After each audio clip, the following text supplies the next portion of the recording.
Hi, I'm Dr. Matthews.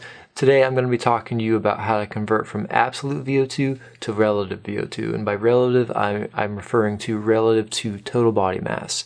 And of course, VO2 is oxygen consumption. So let's get to a question to help us along here. So Matt is 156 pounds. He is currently burning 2.2 liters per minute of oxygen on a rowing machine based on what's being shown on the digital display of the machine.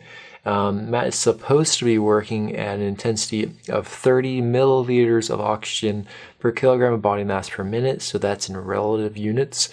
However, the machine won't switch to relative units, and he doesn't know how to do the calculation himself, so he comes to you and asks for help.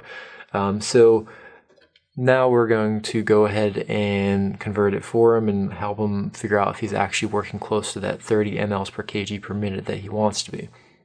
So the first thing we're going to do is pick out our given variables. So 2.2 liters per minute of oxygen consumed, again in absolute units, and the body mass is 156 pounds. So that's what's given to us. Also, he wants to work at 30 mLs per kg per minute, but we'll be calculating to figure out how close he is.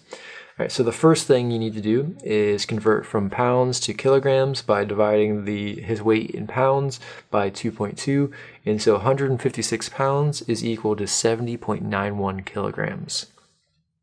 The next thing we're going to do is we're going to set up the equation in order to calculate the relative VO2. So we have the absolute VO2 that we plug in, and we multiply that by 1,000 and divide by the body mass in kilograms.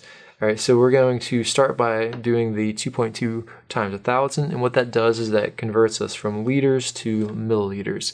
And so doing that, we have 2,200 milliliters of oxygen per minute, and then we need to still divide by his body mass in kilograms. So we're going to divide the 2,200 by 70.91 kilograms, and that's going to give us a relative VO2 relative to total body mass of 31.03 milliliters of oxygen per kilogram of body mass per minute.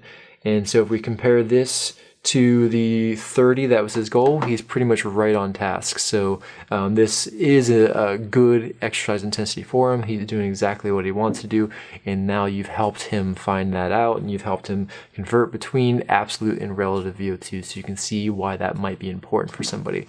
All right, so I hope that was helpful. Please come back and watch another video. Thanks.